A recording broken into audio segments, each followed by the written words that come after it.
Olá, a paz de Cristo. Quero deixar aqui uma palavra para abençoar a sua vida, no nome de Jesus. Quando a gente vê toda essa situação que nós estamos encarando, que está espalhada aí pelo mundo todo, a gente fica pensando o seguinte: e agora? Existe uma saída para mim e para você nesta ocasião? A palavra que o Espírito Santo colocou no meu coração, eu acredito ser primordial nos nossos dias.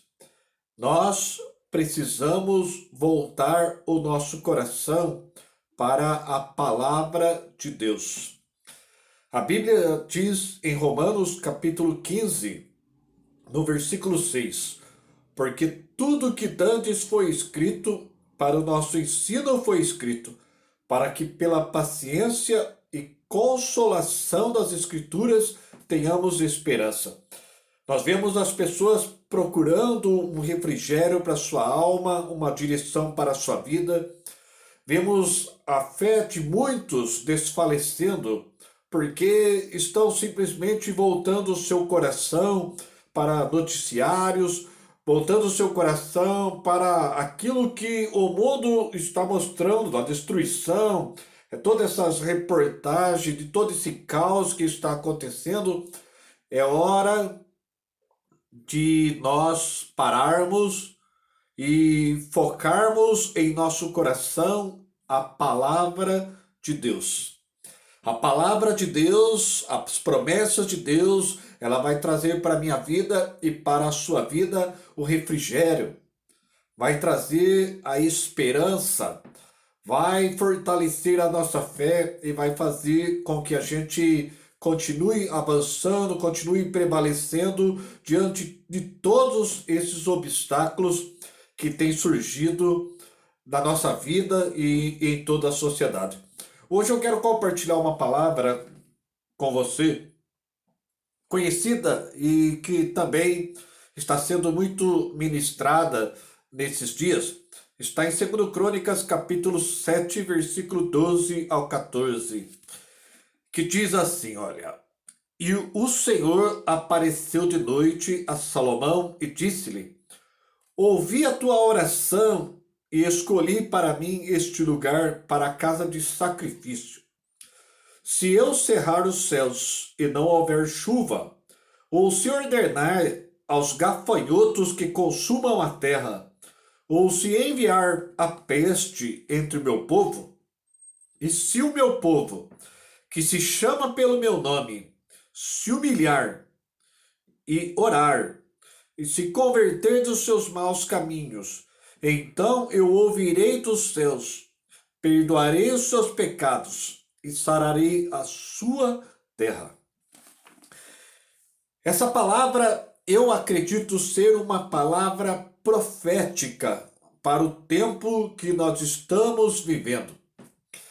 Nós precisamos voltar o nosso coração para a palavra de Deus, para a direção que Deus tem para a nossa vida.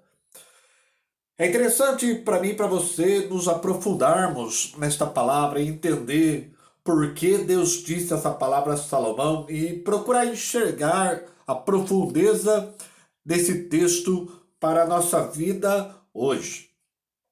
Essa palavra foi dita para o rei Salomão numa época em que o povo de Israel estava bem sucedido em todas as esferas.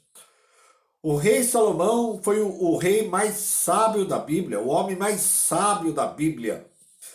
E por causa dessa sabedoria, pessoas, reis, vinham de longe para ouvir aquilo que Deus tinha colocado na sua vida, instruções preciosas. Tudo que o rei Salomão colocava a mão prosperava, dava certo. Essa palavra veio numa época em que o povo não tinha falta de nada. Para que você possa compreender o contexto desta palavra, o rei Salomão tinha construído um templo magnífico para adorar a Deus. E ele havia feito uma oração para que Deus respondesse todo o clamor, toda a intercessão, toda a oração que se fizesse naquele lugar. Então, Deus respondeu a Salomão, como lemos, respondeu que toda oração feita naquele lugar teria grande valor para ele, ele estaria atento à oração realizada naquele tempo. E falou outras instruções, dentre as quais a qual lemos aqui, dizendo que se acontecesse de Deus fechar os céus e ordenar gafanhotos, pestes sobre o seu povo, ou seja, problemas que viessem a afetar toda a nação, se o meu povo, que se chama pelo meu nome, se humilhar e orar, buscar a minha face e se converter dos seus maus caminhos, eu ouvirei dos céus, perdoarei os seus pecados e sararei a sua terra. Deus deu essa resposta a Salomão e até parece que era uma palavra que não era necessária naquele momento. Mas quando nós começamos a estudar a história do povo de Israel, nós vamos entender como Deus age propositalmente, como Deus age com profundezas através da sua palavra. Séculos depois desta palavra dita a Salomão, o povo de Israel, por causa da sua negligência, estava cativo em terra estranha, estava longe de Jerusalém. Jerusalém tinha sido destruída pelo Império Babilônico e Israel estava lá já há mais de 70 anos em cativeiro. Israel estava vivendo o maior caos da sua história. Israel já não era uma nação reconhecida. Israel politicamente estava destruída. Israel financeiramente estava destruído. A religião judaica estava praticamente paralisada. No entanto, que se lermos o Salmo 137, diz ali que a desmotivação era tão grande no coração dos israelitas que eles penduraram as harpas no salgueiro, porque não tinham motivação de adorar a Deus em terra estranha. Ou seja, Israel estava vivendo um caos em todas as esferas, séculos depois de ter recebido esta palavra. E aqui a gente vai aprender algumas coisas interessantes nesse texto que nós lemos de 2 Crônicas 7, versículo 12 ao 14. A primeira delas é que nós enxergamos aqui a onisciência de Deus. O Deus que nós servimos, ele é onisciente. Ele está no passado, ele está aqui hoje no presente e ele já está no futuro da nossa vida. Ele está em todos os lugares ao mesmo tempo. Isso fala de onisciência. Quando Deus deu essa palavra a Israel, aparentemente eles não precisavam, mas Deus já enxergava séculos à frente. Deus sabia que Israel ia negligenciar os seus mandamentos, sabia que era necessário enviar este povo ao cativeiro babilônico e lá encarar 70 anos para aprender, para ser moldados por Deus. Então, de antemão, vemos que Deus concedeu uma palavra. Isso é maravilhoso. Deus, pela sua onisciência, concedeu uma palavra de saída, uma palavra de vitória, uma palavra profética para o seu povo escolhido, porque essa palavra faria diferença séculos depois. É interessante, quando nós estudamos a história, nós vamos perceber que Daniel, no capítulo 9 do seu livro, ele estava lendo ali o livro de Jeremias, estudando a palavra, e o seu entendimento é aberto para compreender que já havia se passado os 70 anos de cativeiro que Deus tinha falado através do profeta Jeremias. Essa palavra despertou o coração de Daniel, porque Daniel já conhecia essas promessas do capítulo 7 de Crônicas. No entanto, que ele orava 3 vezes ao dia em direção a Jerusalém, porque está aqui em Crônicas a direção, a resposta de Deus.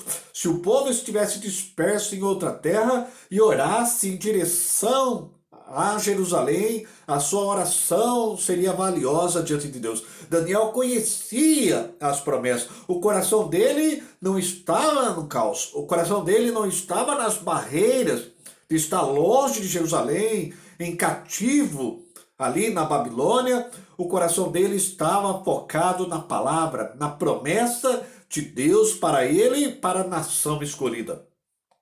Então vemos que Daniel, recebendo aquela palavra, ele começa a se aprofundar na busca a Deus. 21 dias de oração, de jejum, de batalha, até que a resposta chega sobre a sua vida. A gente olha para a nação de Israel, eles viveram uma história maravilhosa de restauração, onde tudo começou com o poder da palavra profética, que Deus já havia deixado para eles centenas de anos antes. Amados, tragamos isso para a nossa vida. Aconteça o que acontecer. Você passe o que passar na sua vida. Você, eu, nós já temos a palavra de vitória sobre a nossa vida. Aqui está a palavra de Deus. Nós estamos vivendo num momento que é necessário que eu e você tiremos o foco do nosso coração das notícias, das destruição, das propagandas de derrota que estão rodando por este mundo todo e voltemos o nosso coração para a palavra de Deus, para as promessas de Deus, para que nós encontremos consolo, refrigério, segurança e fé, para que nós consigamos prevalecer o dia mal, para que nós consigamos manter os nossos pés firmes na rocha, a fé inabalável do Senhor. Outra coisa que nós podemos enxergar na profundeza desse texto de 2 Crônicas 7 é que aqui nós não somente vemos a onisciência de Deus, mas podemos ver aqui o amor de Deus. Deus é amor. Deus escolheu Israel e Deus mostrou o seu amor para esse povo até o fim. Até hoje, o amor de Deus ao israelita é provado, no entanto, que vemos a nação de Israel em pé até hoje. É por causa do amor de Deus. Imagine, Deus deu essa palavra, uma palavra de saída, de vitória, de restauração, centenas de anos antes do povo precisar. Ou seja, Deus já sabia que o povo ia virar as costas para ele. Deus já sabia que este povo ia negligenciar, ia ser desobediente a ele. Ainda assim, Deus amou primeiro. Deus deixou ali a palavra de vitória para um povo obstinado, desobediente, propenso a se afastar cada vez mais de Deus. É uma coisa que nós precisamos trazer para a nossa vida. A bênção chega sobre nós, não é por merecimento. Às vezes julgamos que oramos muito, jejuamos muito, fazemos boas ações, temos bom caráter, mas se não fosse o amor de Deus. O amor de Deus é diferente do amor do homem. O homem ama à medida que ele é amado. O homem consegue fazer o bem à medida que ele recebe uma coisa boa. Mas Deus não é assim. Deus simplesmente é amor. Deus não me ama mais porque eu leio mais a Bíblia, porque eu vou mais à igreja. A Bíblia diz que tudo que o homem planta, ele colhe. Mas antes de toda a colheita, antes de toda e qualquer semeadura, antes de qualquer resultado, recompensa de seguir um princípio da palavra, antes de qualquer coisa, é o amor de Deus. Deus mostra nesse texto como ele está disposto a amar, como ele está disposto a nos perdoar, a restaurar a nossa vida. Talvez hoje, por mais distante que você esteja de Deus, preocupado com todo esse caos, Deus te ama e Ele está de prontidão, de braços abertos para abençoar você, para acolher a sua vida, para te guardar, para restaurar tudo aquilo que você possa ter perdido na sua vida. Ele simplesmente é amor. E por fim, outra coisa que nós podemos extrair nesse texto de 2 Crônicas 7, versículo 12 ao 14. Vemos aqui não somente a onisciência de Deus, vemos não somente o amor de Deus, mas vemos aqui que Deus é fiel. Enxergamos a fidelidade de Deus aqui. Centenas de anos antes, Deus deu essa palavra de vitória aos israelitas. O povo negligenciou, o povo se afastou, Deus permitiu o cativeiro da Babilônia. Eles permaneceram lá 70 anos, viveram um caos tremendo em todas as esferas. Mas havia uma promessa: ainda que o meu povo esteja disperso pelos 4 cantos da terra, se este povo se arrepender e se voltar para mim, ainda que ele esteja espalhado entre os 4 cantos da terra, eu o atrairei novamente a este lugar. Eles tinham esta palavra, eles tinham essa promessa, e o povo ele seguiu essa direção. Se humilharam, oraram, buscaram a face de Deus, mudaram seus caminhos, e Deus ouviu dos céus, perdoou os seus pecados e sarou a sua terra. Deus levantou através de Daniel, Deus levantou Zorobabel, Deus levantou Esdras, Deus levantou Neemias, Deus restaurou o templo, Deus restaurou os muros da cidade de Jerusalém, restaurou toda a adoração em Jerusalém, e o povo israelita ficou em pé novamente, e está em pé até hoje, aguardando o Messias, mas estão guardados por Deus, sabe por quê? Deus é fiel. Se Deus tem um zelo com alguma coisa, é em cumprir a sua palavra. Ele disse a Jeremias, Jeremias 1,12, viste bem, porque eu velo em cumprir a minha palavra. O zelo de Deus com a sua palavra é tão grande que eu e você fomos afastados da sua glória. Eu e você deparamos com a morte física e fomos destinados até mesmo à morte eterna. Sabe por quê? Porque Deus é fiel. Deus havia dito a Adão: não come da árvore que está no meio do jardim, porque do dia que dela comerdes, certamente morrerás.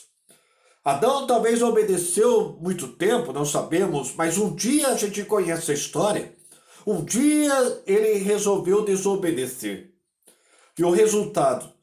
Deus é amor. Deus podia chegar em Adão e falar: ó, deixa para lá, vamos recomeçar, deixa essas consequências para lá. Mas Deus não podia fazer isso. Ele havia dito: no dia que dele comeres, certamente morrerás. Deus precisava cumprir a sua palavra. E ele sentenciou o homem à morte eterna, à morte física, a colher abrolhos e comer com o suor do seu rosto, porque ele teve que ser fiel para com aquilo que saiu da sua boca. A palavra de Deus, ela é como a chuva, como a neve que desce do céu à terra para regar a terra, não volta para lá vazia. Assim é a palavra que sai da boca de Deus, não volta vazia. Quando eu creio na palavra, me aproprio dela, vivo por ela, eu vivo a recompensa da fidelidade de Deus para a minha vida. Nós estamos vivendo uma situação caótica e antes de toda e qualquer instrução que nós possamos encontrar na palavra de Deus, eu sei que muitos voltam para a oração, recorrem a jejuns e glória a Deus. Mas eu vejo muita importância para mim, para você, voltar o nosso coração mais para a palavra do Senhor. Porque muitas vezes a gente ouve tanta notícia, tanta destruição, tanto caos, e a gente começa a perder o contato com a palavra, nós começamos a ter a nossa fé atrofiada, amenizada, mas se eu e você queremos prevalecer, nós precisamos enraizar a nossa vida na palavra de Deus. Como Jesus instruiu, precisamos ser como o homem prudente que construiu a sua casa na rocha. Semelhante ao homem que ouviu, aprendeu a palavra e viveu por ela, ele ficou firme. Veio o rio, veio a tempestade, veio tudo quanto é tipo de notícia e aquele homem permaneceu firme, porque a vida dele estava estribada na palavra de Deus. Que eu e você possamos refletir nisto. É a primeira palavra que eu quero deixar para você através desse vídeo. E quero dar sequência desse texto em outros vídeos, mas quero deixar essa palavra primária para você. Abra seu coração, volte o seu coração para a palavra de Deus. Você vai receber refrigério, você vai receber consolação e você vai receber muita esperança para a sua vida no nome de Jesus.